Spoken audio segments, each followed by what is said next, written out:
নমস্কাৰ প্ৰিয় দৰ্শক, এটা গুৰুত্বপূৰ্ণ ভিডিঅ'লৈ আপোনাক স্বাগতম জনাইছোঁ। আজি ৰাস পূৰ্ণিমা।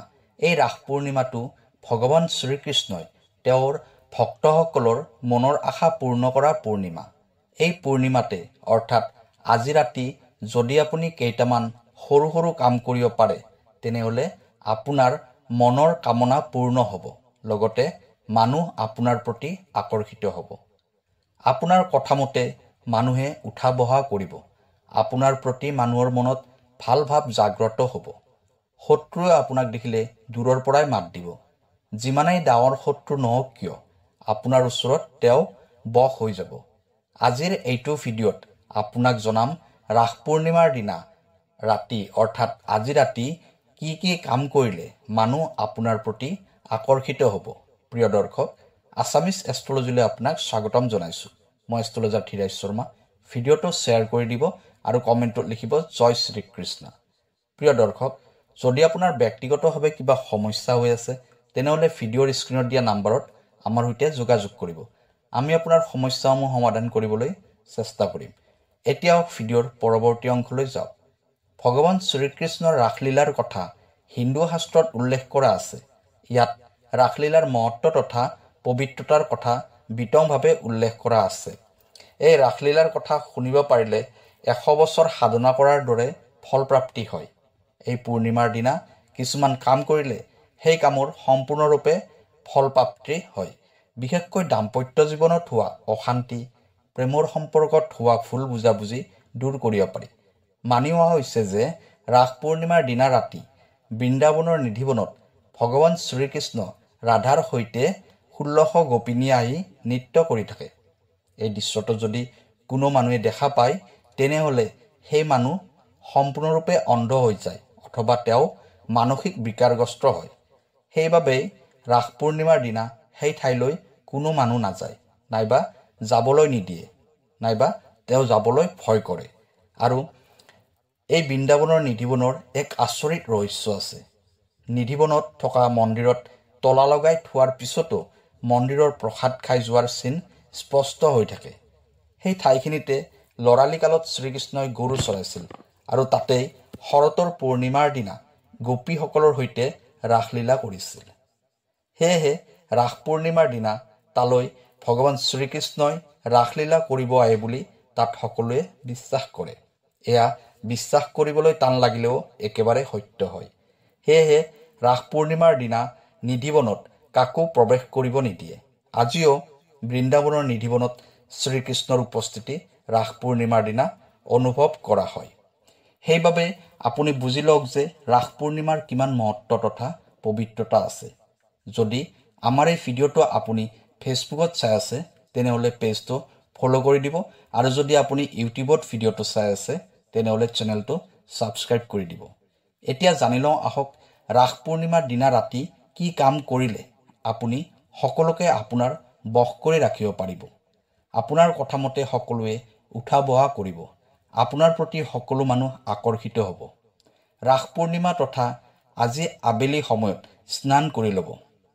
স্নান কৰি আহি ঘৰৰ তুলসী গছজোপাক প্ৰণাম কৰি 11টা তুলসীৰ পাত ছিঙি ল'ব। দিনটো নিৰামিষ ভোজন কৰিব, অৰ্থাৎ মাছ মাংস এইবোৰ সেৱন নকৰিব। আপুনি যিকেইটা তুলসী পাত ছিঙি ৰাখিছিলে, সেই তুলসী পাতকেইটাৰে ৰাতি জোনাকৰ পোহৰত এডাল হালধীয়া সূতাৰে মালা বনাব। তাৰপিছত আপোনাৰ ঘৰৰ মন্দিৰত থকা ভগৱান শ্ৰীকৃষ্ণৰ মূৰ্তিটো গংগা জলেৰে ধুৱাই দিব। যদি শ্ৰীকৃষ্ণৰ মূৰ্তি নাই, তেনেহ'লে ফটোখনত গংগাজল অলপ ছটিয়াই দিব। তাৰপিছত এগছি চাকি জ্বলাব। চাকি গছি জ্বলোৱা হোৱাৰ পিছত আপুনি তুলসী পাতৰ যিধাৰী মালা বনাইছিল, সেই তুলসী মালাডালৰ প্ৰতিটো তুলসী পাত স্পৰ্শ কৰি ৰাধে কৃষ্ণ মন্ত্ৰটো জপ কৰিব।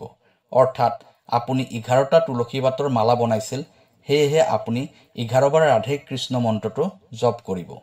তাৰপিছত তুলসী পাতৰ মালাধাৰী ভগৱান শ্ৰীকৃষ্ণৰ মূৰ্তি নাইবা ফটোৰ সন্মুখত ৰাখিব। তাৰপিছত 108 বাৰ এটা মন্ত্ৰ জপ কৰিব। মন্ত্ৰটো হ'ল ওম ক্লিং কৃষ্ণাই নম। মন্ত্ৰটো জপ কৰা হোৱাৰ পিছত আপোনাৰ মনৰ ইচ্ছাবোৰ ভগৱান শ্ৰীকৃষ্ণৰ সন্মুখত কৈ দিব। মন্ত্ৰটো আকৌ এবাৰ কৈছোঁ, ওম ক্লিং কৃষ্ণাই নম 108 বাৰ জপ কৰিব। এইদৰে যদি আপুনি আজি ৰাতি কৰিব পাৰে, আপোনাৰ মনত যে আশা আকাংক্ষা আছে সেই সকলোবোৰ আশা আকাংক্ষা পূৰ্ণ হৈ যাব। এইটো উপায় আপুনি কোনো বেয়া উদ্দেশ্যত ব্যৱহাৰ নকৰিব।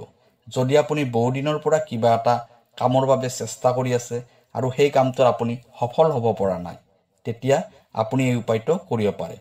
তেতিয়া আপুনি সফল হোৱাটো 100% নিশ্চিত। ইয়াৰ উপৰিও আজি ৰাতি আপোনাৰ ঘৰৰ মুখ্য দুৱাৰৰ সন্মুখত এগছি চাকি জ্বলাবলৈ একেবাৰে নাপাহৰিব। দ্বিতীয়তে, বৃন্দা হৈছে ভগৱান শ্ৰীহৰিৰ পত্নী। সেই বৃন্দাৰে এটা ৰূপ হ'ল তুলসী। তুলসী দেৱীৰ ৰূপান্তৰিত গছ হৈছে তুলসী গছ। মান্যতা অনুসৰি বৃন্দাবনৰ নিধিবনত থকা সকলোবোৰ তুলসী গছেই ৰাতি জোনৰ পোহৰত গোপিনী হৈ যায় আৰু ভগৱান শ্ৰীকৃষ্ণই সেই গোপিনীসকলৰ সৈতে ৰাসক্ৰিয়া কৰে। ধৰ্মীয় মান্যতা অনুসৰি ৰাস পূৰ্ণিমাৰ দিনা তুলসী গছৰ ওচৰলৈ ভগৱান শ্ৰীকৃষ্ণ আহে। সেইবাবে এই দিনটোত যদি তুলসী গছজোপাৰ চাৰিওফালে এখন ৰঙা কাপোৰ আঁৰি দি এগছি চাকি জ্বলাই দিয়া হয় আৰু তুলসী গছজোপাত এটা বাঁহী ৰাখি দিয়া হয়, তেনেহ'লে সেইখন ঘৰৰ সদায় উন্নতি হয়।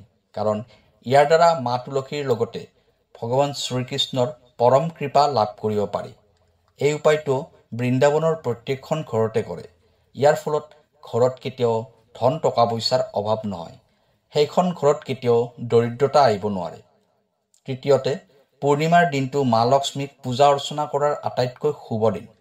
লক্ষ্মী পূৰ্ণিমাত যিদৰে মা লক্ষ্মীক সকলোৱে পূজা অৰ্চনা কৰে, ঠিক সেইদৰে ৰাস পূৰ্ণিমাতো মা লক্ষ্মীক পূজা অৰ্চনা কৰি প্ৰতিকাৰ কৰিব পাৰিলে মা লক্ষ্মী সন্তুষ্ট হয়।